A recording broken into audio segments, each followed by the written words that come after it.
이상한 알베르게 원 5번째 날 팜플로나에서 푸엔테 라 레이나까지 1. 용서의 언덕. 나는 어젯밤 촬영을 마치고 알베르게로 돌아와 직원에게서 얻은 얼음으로 찜질하면서 발목의 통증을 가라앉혔다. 아침에 일어나니 발목 통증은 조금 나아진 것 같았다. 하지만 이대로 계속 진행하면 몸에 큰 무리가 가서 촬영 자체가 어려울 수도 있겠다는 생각이 들어 짐을 조금 줄이기로 결심했다.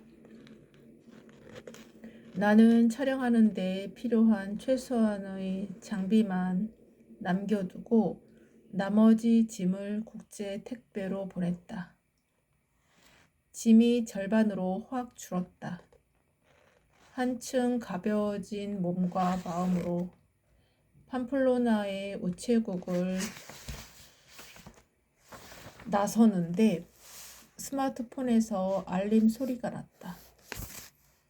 페이스북 새 알림이 그새 100개가 넘어서 확인해 보니 며칠 전 묵었던 알베르게에서 올렸던 포스팅에 대한 공감과 댓글이었다. 1. 페이스북 하느님의 시그널. 순례길에서 시작부터 시련을 맞이했다. 학생 시절 몽블랑 촬영 경험도 있었고 다큐멘터리를 제작하면서 산에서의 촬영 경험이 적지 않아 호기롭게 혼자 피레네에 올랐는데 수시간을 헤매다 전혀 엉뚱한 곳으로 향하게 되었다. 그마저도 갑자기 나타난 지프차 기사가 아니었다면 어딘지도 모르는 곳에서 큰일 날 뻔했다.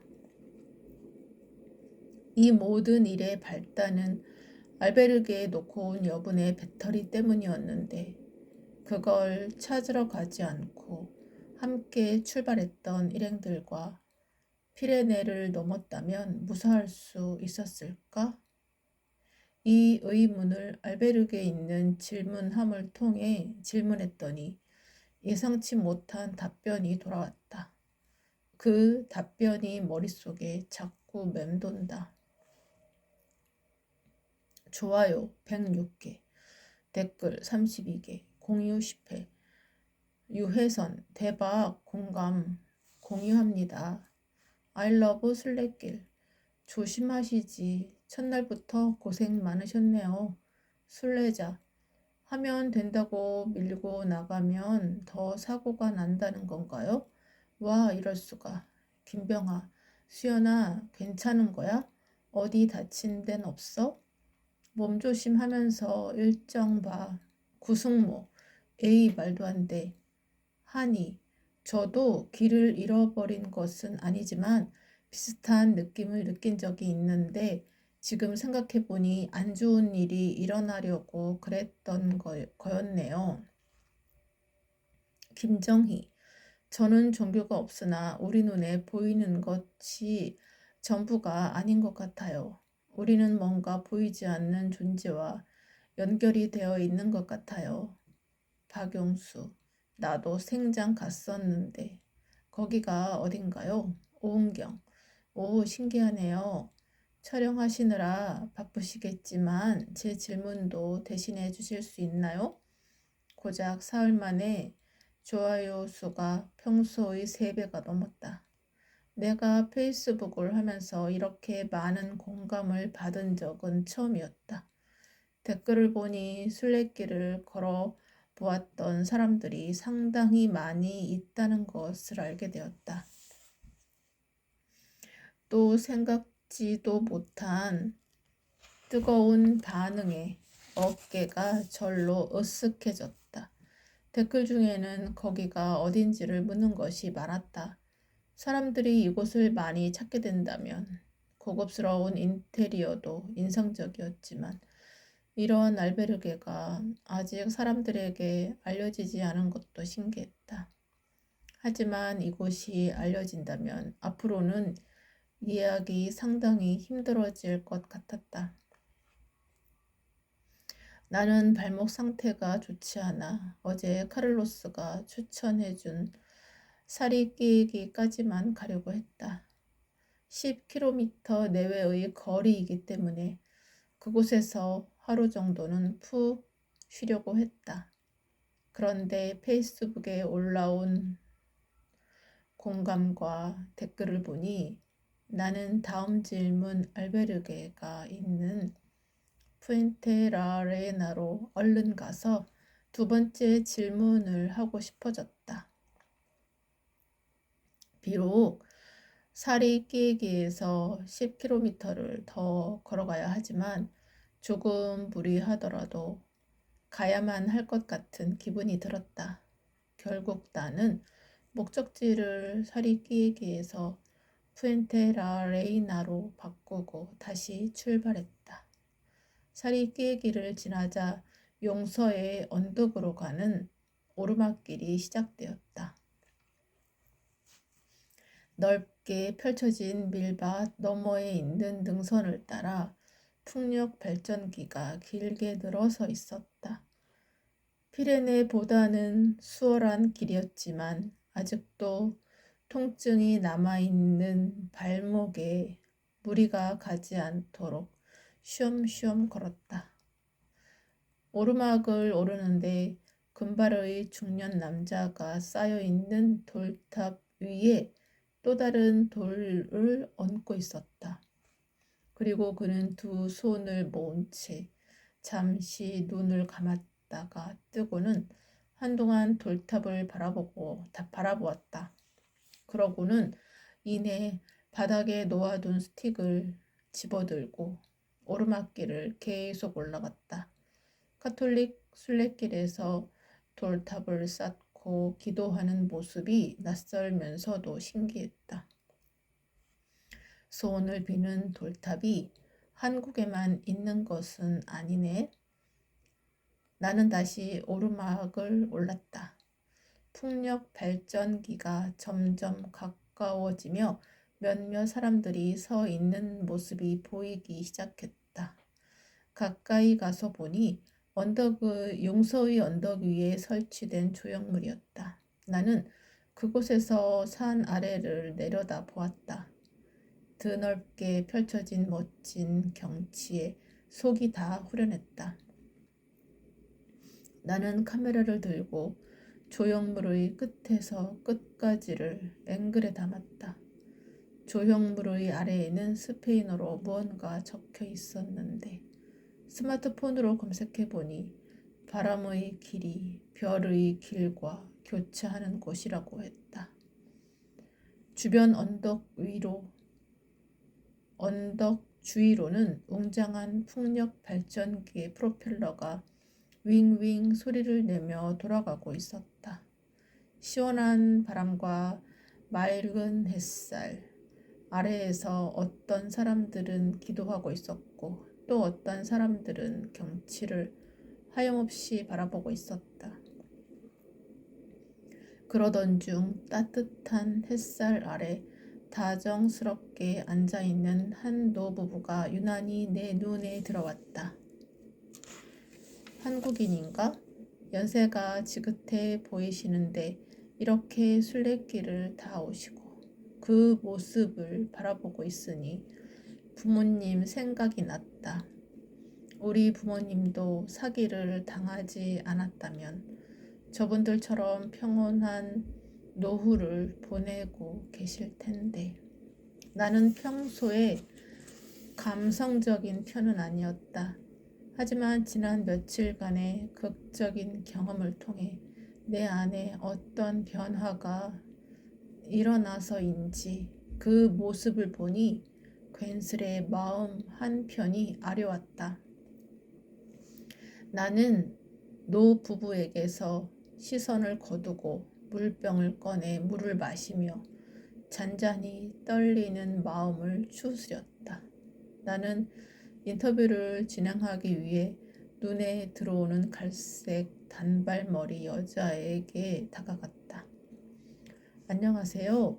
저는 한국의 방송사에서 취재 나온 PD 오수현이라고 합니다. 혹시 괜찮으시다면 잠깐 인터뷰를 요청해도 될까요? 네, 괜찮아요. 간단한 자기소개를 부탁드려도 될까요?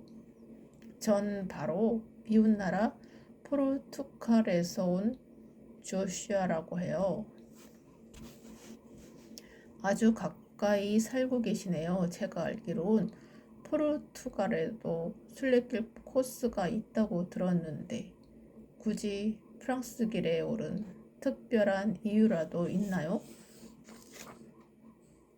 거기도 여러 번 걸었지요. 하지만 무언가 해결되지 않은 마음의 짐이 남아 있어서 이곳에도 오게 되었어요. 아, 마음의 짐이라면 어떤?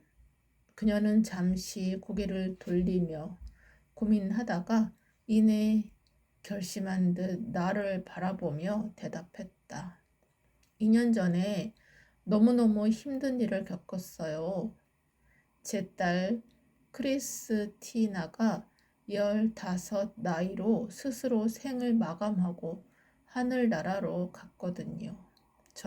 그런 일이 있었군요. 저는 그 사실이 도저히 믿기지 않아 한동안 페인처럼 살았죠. 저는 엄마인데도 크리스티나의 이상한 점을 제대로 알아채지 못했어요.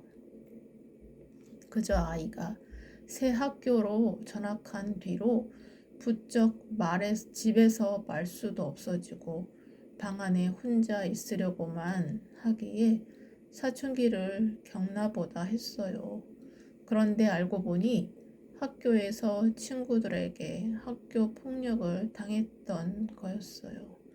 그녀는 잠시 숨을 고르다가 계속 말을 했다. 아이가 그렇게 힘든 일을 겪고 있는 줄도 모르고 오히려 저는 아이의 소심한 태도를 다그치기만 했어요. 크리스티나가 그렇게 떠나고 그 사실을 알고 나서는 도저히 저 자신을 용서할 수가 없었어요. 딸이 그런 일을 제게 의논할 수 없었다는 사실이 저를 더욱 힘들게 했어요. 제 딸에게 학교 폭력을 가했던 가해 학생도 너무 미웠고요. 그 아이의 부모를 찾아가 제가 받았던 고통을 똑같이 되돌려주고 싶을 만큼요. 너무 힘들어서 신부님을 찾아가 저의 고통에 대해 말씀을 드렸죠. 그런데 신부님은 아이가 하느님 곁에 잘 있으니 걱정하지 말라며 그 가해 학생도 용서할 수 있어야 제가 마음의 고통에서 비로소 벗어날 수 있다고 하셨어요. 하지만 아무리 고해 성사를 하고 참회 기도를 해도 분노와 고통에서 벗어날 수는 없었어요. 그래서 순례길을 걷기로 했어요. 그 길에서 주님께 기도하고 참회하다 보면 마음의 고통에서 벗어날 수 있지 않을까 해서요. 그런데 포르투갈 길을 아무리 걸어도 저의 분노는 사라지지 않는 거예요. 제 아이를 죽게 만든 그 가해 학생을 용서할 수 없었어요. 그러던 중 프랑스 길에 용서의 언덕이 있다는 말을 듣고 여기까지 온 거예요. 여기에 오면 신부님의 말대로 그 자를 용서할 수 있지 않을까 해서요. 중간중간 울음을 삼키며 말하는 조슈아의 모습에서 그녀가 가진 고통이 내게로 전해지는 것 같았다. 나는 조슈아가 진정되기를 잠시 기다린 후 조심스레 질문을 이어갔다. 그럼 이제는 그 가해 학생을 용서할 수 있나요? 잠시 망설이다 조슈아가 말을 이어갔다. 막상 도착하고 보니 사람이 사람을 용서한다는 건 정말 어려운 일이네요. 말을 마친 조슈아는 끝내 참았던 울음을 터뜨렸다. 옆에서 인터뷰를 듣고 있던 풍채 좋은 여인이 다가와 조슈아의 어깨를 토닥토닥하며 위로해 주었다. 힘내요. 신께서 도와주실 거예요. 그녀는 카메라를 든 나를 바라보며 자신도 인터뷰에 참여하고 싶다고 했다. 나는 흔쾌히 녹화 버튼을 다시 누르고 그녀를 카메라에 담았다. 자기소개와 순례길에 어떻게 오게 되셨는지 말씀 부탁드립니다. 전 베로니카라고 합니다. 미국 실리콘밸리에서 왔어요. 지금 제 나이는 50세입니다. 어느 날 제 일에 갑자기 환멸이 느껴지기 시작했어요. 뭔가 영혼이 고갈되었다고나 할까요? 그래서 조금 일은 퇴직을 하고 새로운 인생에 도전하기 위해 순례길을 찾았답니다. 아직 며칠 되지는 않았지만 색다른 활동을 해보니 기분이 새롭네요. 이곳의 풍경도 참 좋고요. 잠시 침묵을 지키며 주위를 둘러보던 베로니카가 다시 말을 이어갔다. 근데 참 이상하죠?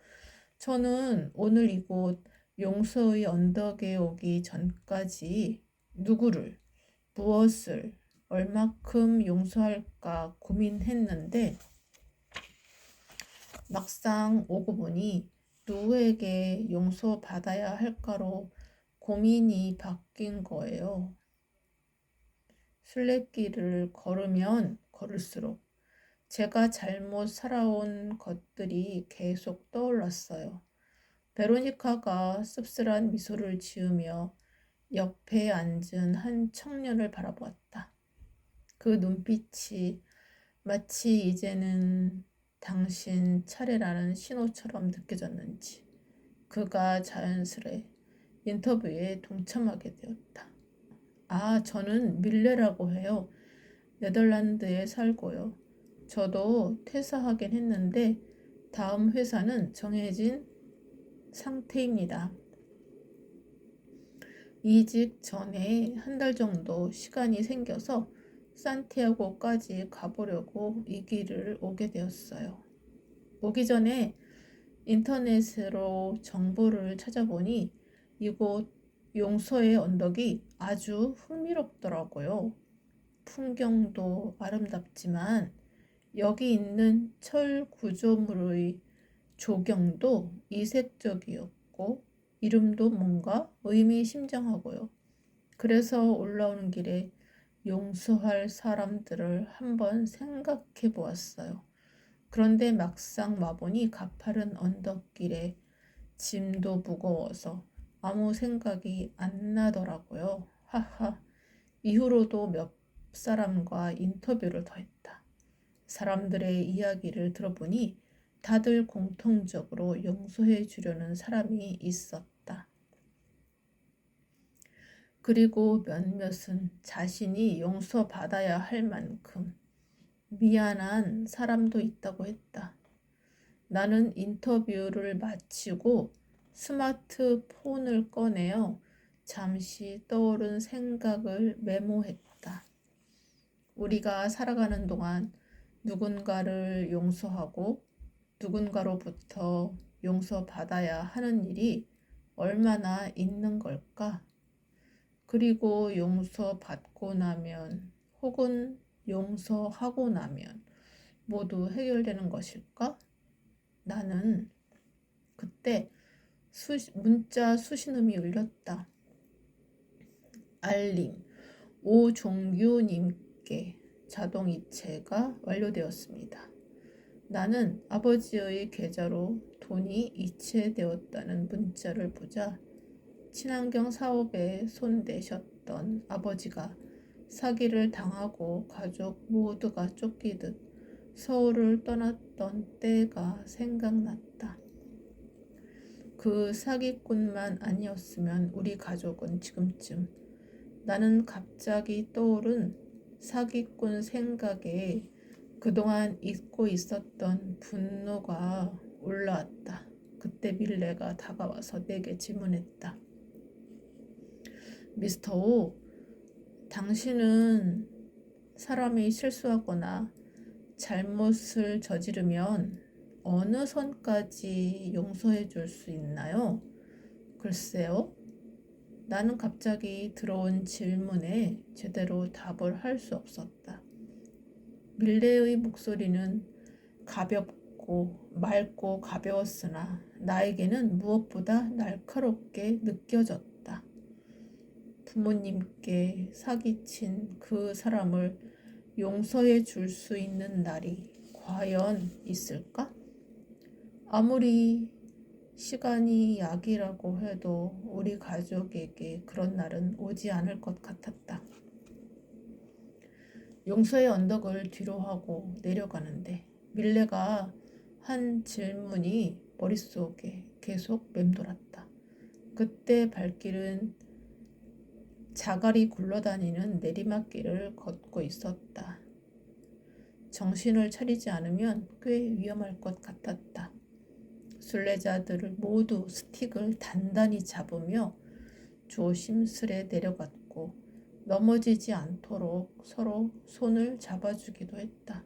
나도 첫날 피레네에서 다리가 후들거렸던 기억이 떠올라 조심하며 내려가는데 순간 자그마한 자갈을 밟고 중심을 잃어 미끄러지고 말았다. 앗, 카메라.